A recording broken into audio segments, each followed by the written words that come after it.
How's it going, everybody? Welcome back to the Monday Night Wars. This is the Raw side for the 6th week of the Monday Night Wars, October 16th, 1995. I'm Bret Mix with Macho Wrestling 101.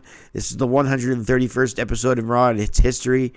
Raw and Nitro the last 2 weeks tied with 2.5 2 weeks ago and 2.6 each last week.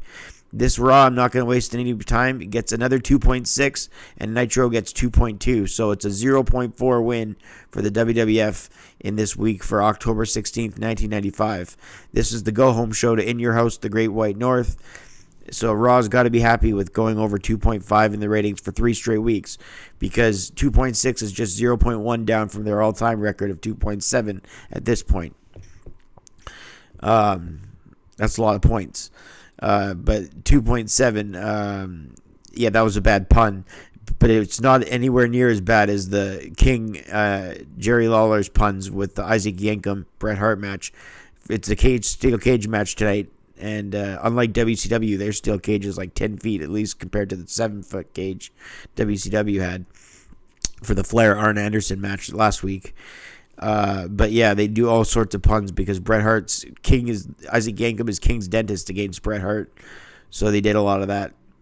So the all-time score now is Raw 3, Nitro 1, and a draw 2 going after this week's victory by the WWF. So let's get to their Raw that drew 2.6 over Nitro's 2.2.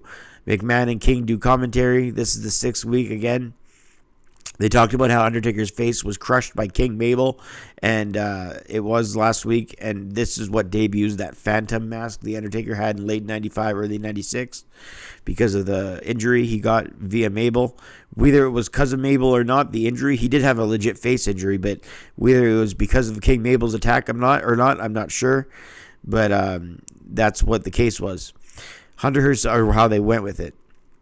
Hunter Hearst Helmsley versus Doink the Clown opened the show. Helmsley took him down with a clothesline. Hunter stomped and hit a reverse elbow. Triple H then did a curtsy. Doink then with a side suplex and misses an elbow. This isn't Matt Bourne as Doink the Clown, but he showed good agility nonetheless. Triple H drops the knee on him, hits a vertical suplex, but Doink kicks out. King and McMahon really overdo the puns for dentistry some more. They say it's going to be adventures and dentures. King talks about how he has the key. So we already know right away that he has the key to the cage. He talks about how he has the key to the victory.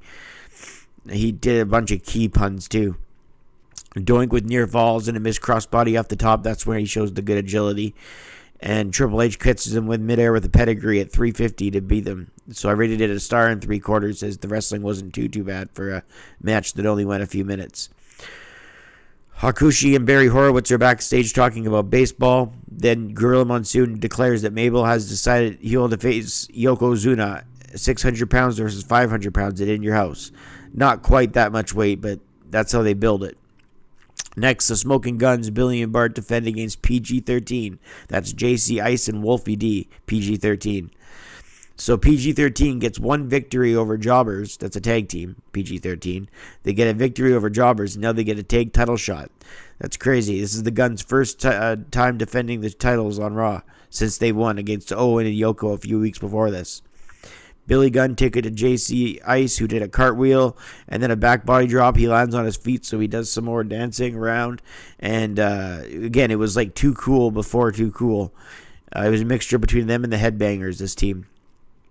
Bart Gunn and Billy then chase them around ringside, and then Billy Gunn eventually comes off with the middle rope with a leg drop as Bart Gunn held JC Ice on his knee. And a 1.5-star match as the Guns retain their tag titles. A pre-recorded interview with Jim Cornette and British Bulldog is seen about how the Bulldog beat Diesel last week in the 6-man with help from Yokozuna, and how he'll do it again at In Your House, Great White North. And then Bulldog will become WWF champion when he does. Next up, we have Dean Douglas versus a jobber named Joe Durgan. Dean Douglas was fined last week for the attack on Michaels, and then McMahon gets in his serious voice and goes, obviously conspicuous by his absence, Shawn Michaels. I can't do that voice very well, but I used to be able to. Shawn, not this voice. But Shawn was attacked by a group of thugs, McMahon says, when he really got into a bar fight with a Marine, I believe, in real life. But they talked about how Shawn got rammed into a car in the parking lot, Anyway, Douglas beats the Jobber at 207. At least he's finally wrestling as opposed to those pointless backstage segments where he's grading people. This is a basic Jobber match. I rated it a star. Then they raised a shark cage so Lawler can't interfere, but he's not put in the shark cage just yet. He's commentating.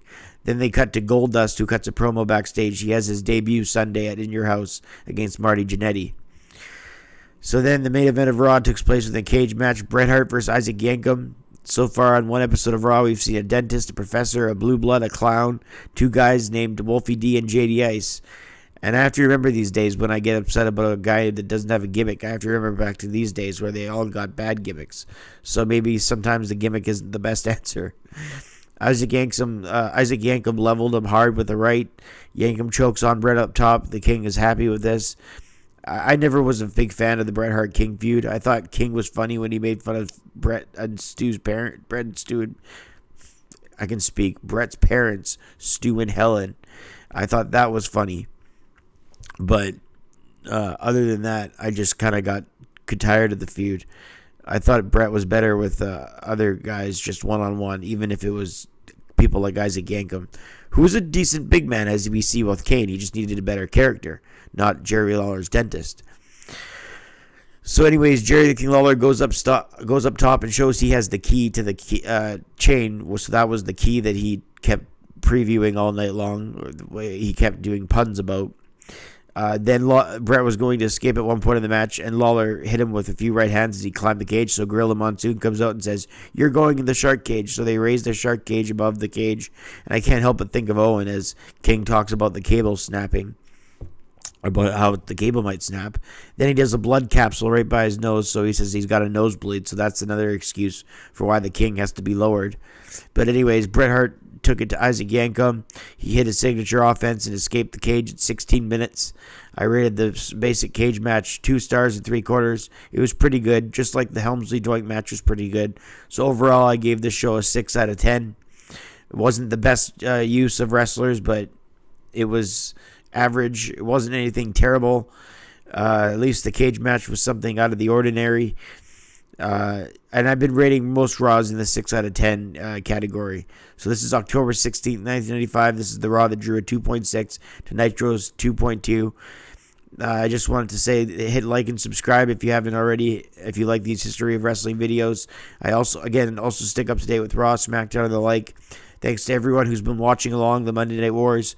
Even if you're not and you want to follow along with the reviews, or you want to watch the Monday Night Wars in the future and then come back to these reviews, we got them archived in the Nitro section. We got them archived in the Raw section, so you guys can do that anytime. Just come back to this channel and make sure you subscribe so you don't forget it. I'm Bret Mix for this Raw review. 6 out of 10 and a 2.6 in the rating. And I'll see you next week on October the 23rd, 1995, where Raw will be live for the first time since the Monday Night Wars happened. Alundra Blaze and Bertha Faye, I believe, main event that Raw. Anyways, I'm Bret Mix, and I'm out.